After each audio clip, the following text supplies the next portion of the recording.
over this unhappy globe, there are heroic volunteers putting up a selfless battle on behalf of the wretched of the earth. But only one of these is considered to have invisible means of support, to be nothing less than a saint. What makes Teresa of Calcutta so divine?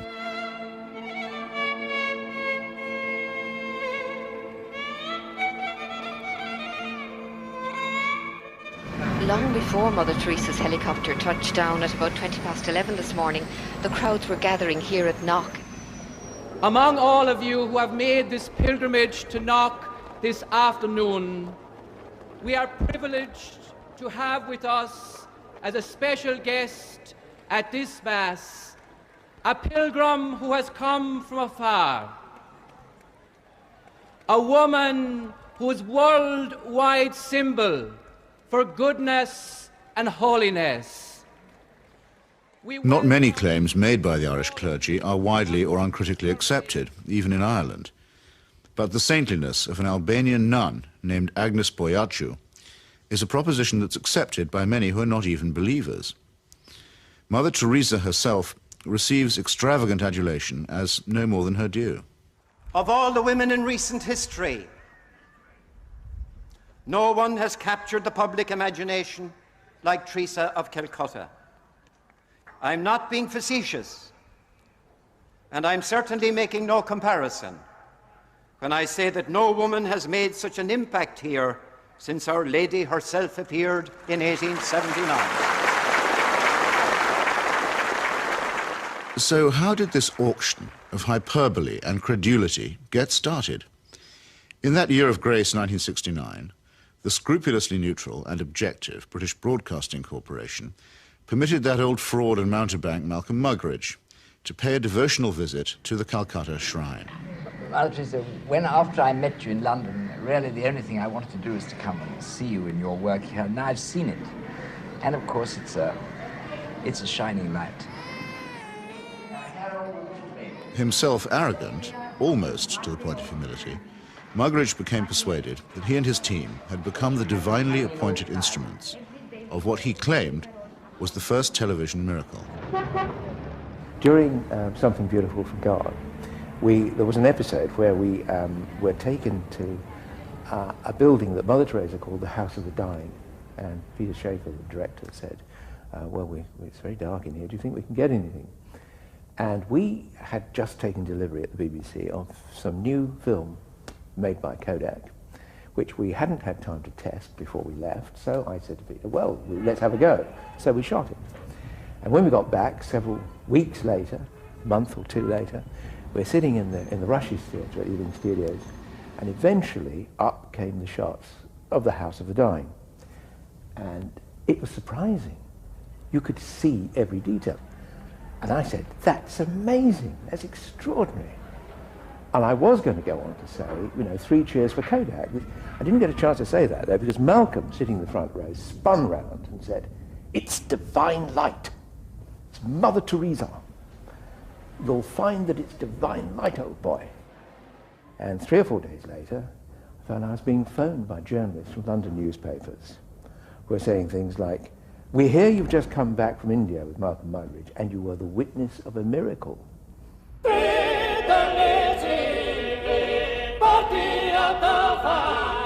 And a star was born. This profane marriage between tawdry media hype and medieval superstition gave birth to an icon which few have since had the poor taste to question. It's like you're actually seeing a living saint.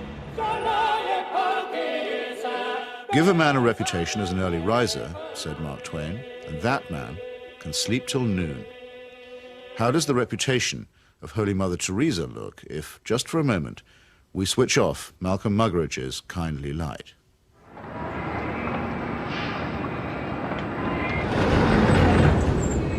Mother Teresa is a Nobel Prize winner. She's a symbol. People in the West talk about her, so Indians adopt her at that level. The fact that what she does on the streets of Calcutta is really irrelevant to them.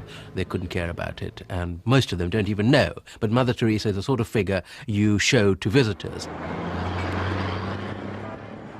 Mother Teresa's flagship institution is her home for the dying, a hospice which purportedly sweetens the last moments of otherwise destitute lives. My initial impression was of all the photographs and footage I've ever seen of Belsen and places like that, because all the patients had shaved heads. There are no chairs anywhere, there are just these stretcher beds, and they're like First World War stretcher beds. There's no garden, no yard even, no nothing. And I thought, what is this? This is 2 rooms with 50 to 60 men in one, 50 to 60 women in another. They're dying. They're not being given a great deal of medical care. They're not being given painkillers really beyond aspirin and maybe, if you're lucky, some Brufen or something for the sort of pain that goes with terminal cancer and the things that they were dying of. And I thought, what's the point?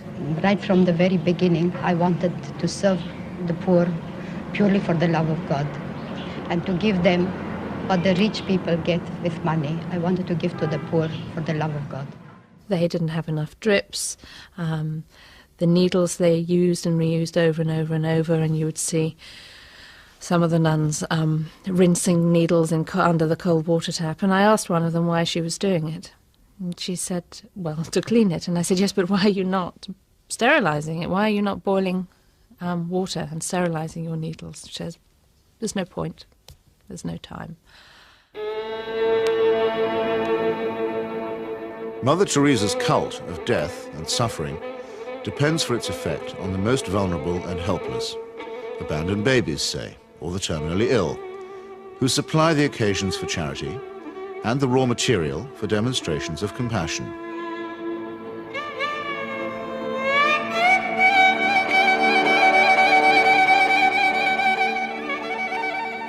The first day I was there, when I'd finished working in the women's ward, I went and waited on the edge of the men's ward for my boyfriend, who was looking after a boy of 15 who was dying. And an American doctor told me that she had been trying to treat this boy and that he had a really relatively simple kidney complaint that had simply got worse and worse and worse because he hadn't had antibiotics, and he actually needed an operation.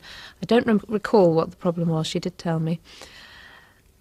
And she was so angry, but also very resigned, which so many people become in that situation. She said, well, they won't take him to hospital. And I said, why? All you have to do is get a cab, take him to the nearest hospital, demand that he has treatment, get him an operation. She said, they don't do it. They won't do it. If they do it for one, they do it for everybody. And I thought, but this kid's 15.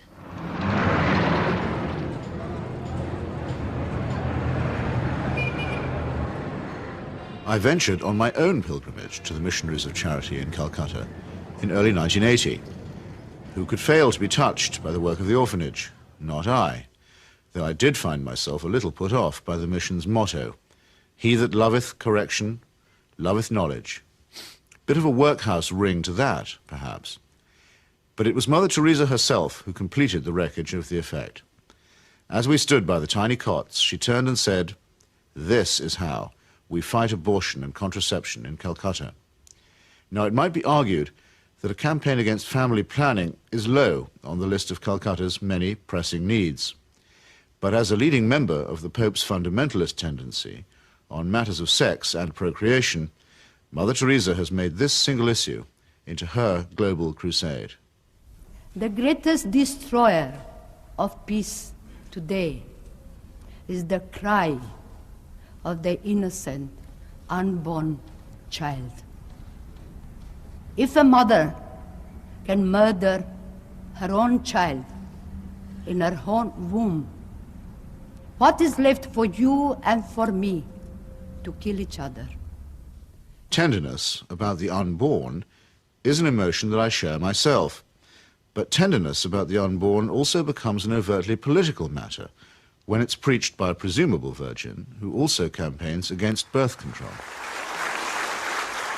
Let us promise Our Lady, who loves Ireland so much, that we will never allow in this country a single abortion.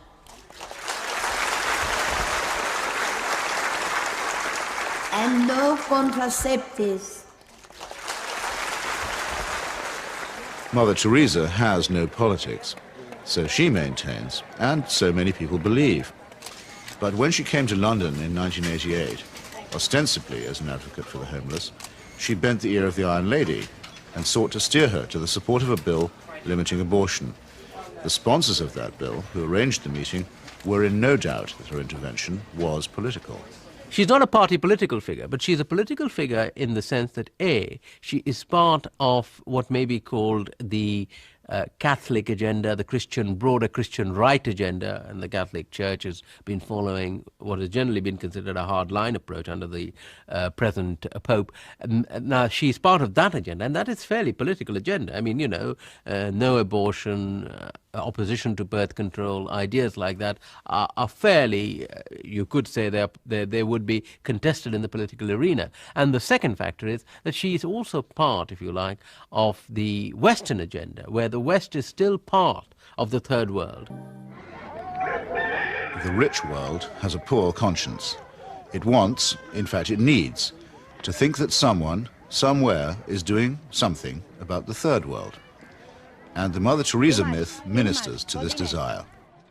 Here is a Western woman who has forsaken her life, albeit whatever life she might have had in Albania, you know, for sacrifice herself for the people of the third world. It makes the West feel better, you know. This is one of us again, once again rescuing the third world. Raising the roof. Yes, raising the roof. He's got his rations. Yes, he's got it, he's cleaning it. And then pay your shop.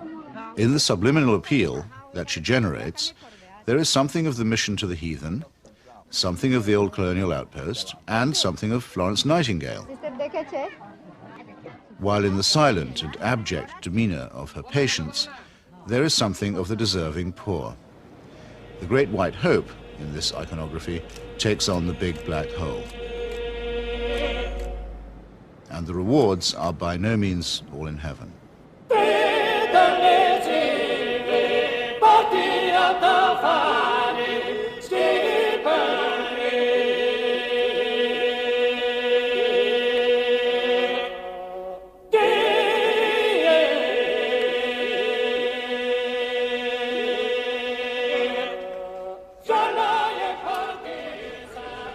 For someone whose kingdom is not of this earth, Mother Teresa has an easy way with thrones, dominions, and powers. Why do the rulers of this sinful and selfish world find her so awfully congenial? Is it because she returns the compliment? She may or may not comfort the afflicted, but she has certainly never been known to afflict the comfortable. Some people see her here, posing with Ron and Nancy. In the truest sense, citizens of the world. Mother Teresa is. The very hand that bestowed the Medal of Freedom on Mother Teresa armed and paid the death squads of Central America. Accepting the award, with her customary modesty, on behalf of all the world's poor, she croaked, "I never realized that you loved the people so tenderly." I must say, I hadn't noticed that either. Reagan's proxies murdered, among many others, 4 American nuns and the Catholic Archbishop of San Salvador at the very moment that he was celebrating Mass. But, visiting the slaughterhouse states of the region during that period, Mother Teresa found nothing untoward. Everything was peaceful in the parts of the country we visited, she claimed, after touring the killing fields of Guatemala, adding for good measure, "I do not get involved in that sort of politics."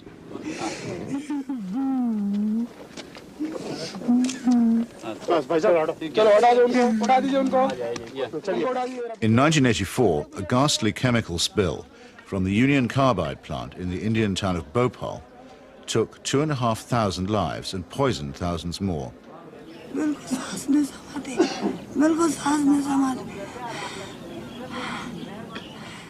This was an act not of God, but of a negligent multinational corporation.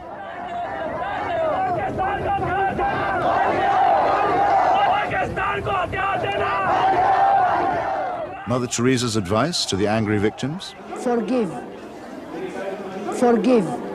What Mother Teresa has done is she has accepted implicitly the idea that there's nothing much you can do for the poor except take them off the streets and, look after them. You cannot change their attitudes. You cannot make them feel that they have an ability, they may even have the means to improve and change their lives. She's not bothered with that agenda. She's only bothered with the agenda of trying to rescue their souls and make them a bit better before they go on to the eternal life, which is a very understandable, but in fact a very old-fashioned Christian idea. It is not a question of saying, how can we tackle the real problems of poverty?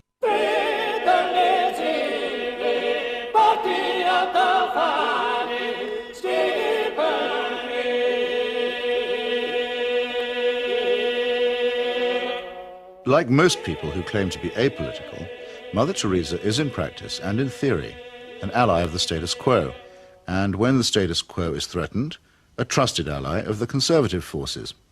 This places her in bold contrast to those, even among the religious, who have rejected the fatalistic and submissive conclusions about poverty that are promulgated by Catholic traditionalists like her. With our hands, with our life, with our love, we ask justice, we ask freedom, and we take justice, because the justice is not like a gift which they gave. No, liberty, freedom, they don't give that. We have to take that. And in fact, we go through the streets and we took our liberty, we took our freedom, asking for justice. The Roman Catholic hierarchy has never forgiven Father Aristide, the legally elected president of Haiti, whom it regards as a base heretic.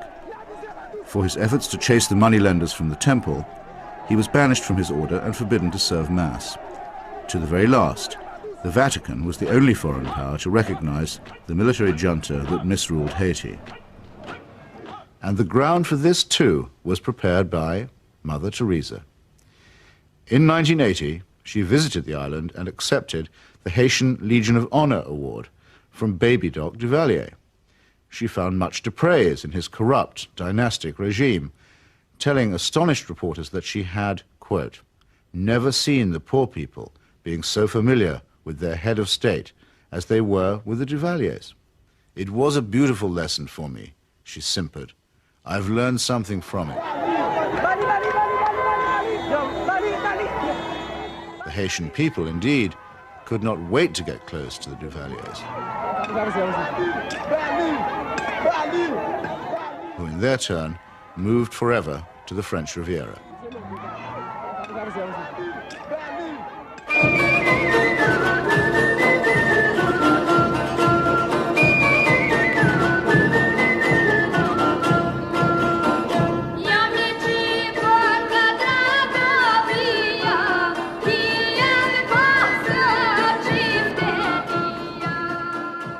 Mother Teresa admires the strength of the powerful almost as highly as she recommends the resignation of the poor.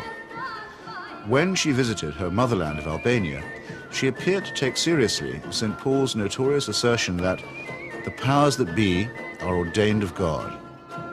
The Albanian authorities had proclaimed the world's first officially atheist state. They had persecuted all forms of worship except that of their leader, Enver Hoxha. No whit abashed, Mother Teresa laid a bouquet on Hoxha's tomb. Not content with honoring a Stalinist murderer and despot, she also bestowed a wreath on the monument of Greater Albania, a cause that was once smiled upon by Pope Pius IX and his friend, Benito Mussolini.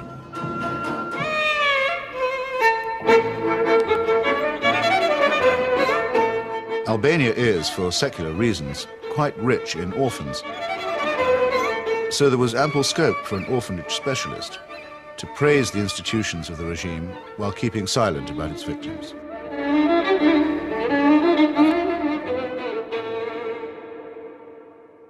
If it sometimes seems that the Saint of Calcutta is never actually in Calcutta at all, this may be because she operates more as the roving ambassador of a highly politicized papacy.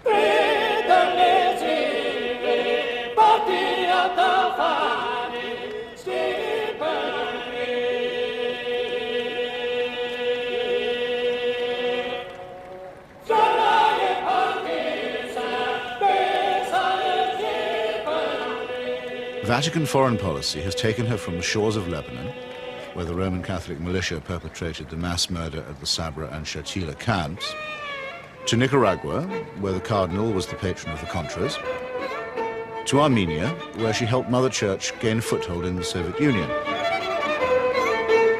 In return, the present Pope is known to have placed her on the fast track for canonization. This is the kind of politics in which she does indeed get involved. Sometimes when I think of Mother, I wonder if I've done just right. Though I'm many miles away, I can almost hear her say, "Where's my wandering boy tonight?" Robert Maxwell's genius for self-promotion made a nice fit with Mother Teresa's talent for fundraising.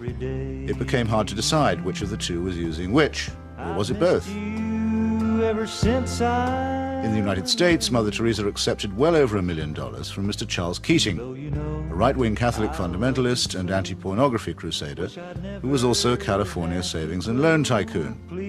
Mr. Keating's problem was that he was using other people's money. He's now behind bars after the greatest scandal in American financial history. But while he was flying high, Mother Teresa flew right along with him. She got the use of his private plane. He got a personalized Mother Teresa crucifix, which he used to store up treasure on earth. Let's get him out of here. Why should the missionaries of charity have such a special vocation for work among the rich? And does Mother Teresa pick frauds because they need her help more than the honest billionaires? It's not a question that she's ever answered, but then, in the prevailing atmosphere of piety and adoration, it's not a question that she's ever been asked.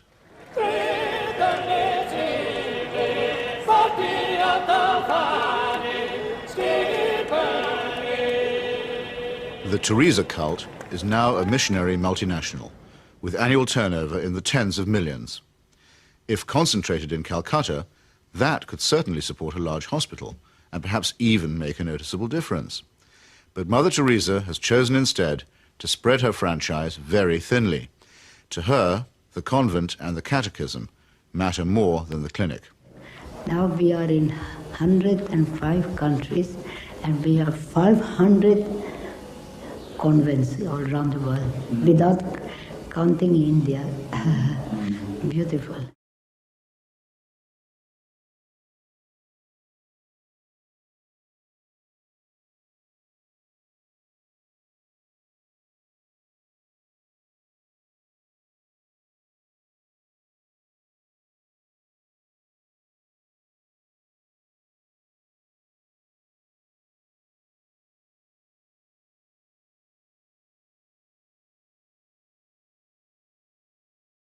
Modesty, simplicity, humility.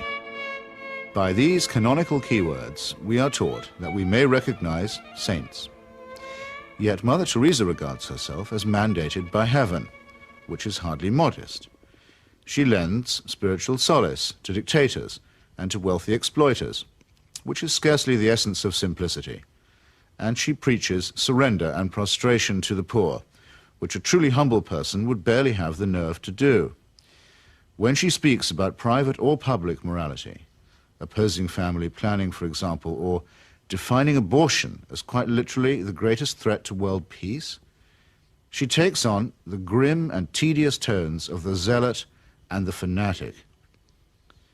In a godless and cynical age, it may be inevitable that people will seek to praise the self-effacing, the altruistic, and the pure in heart.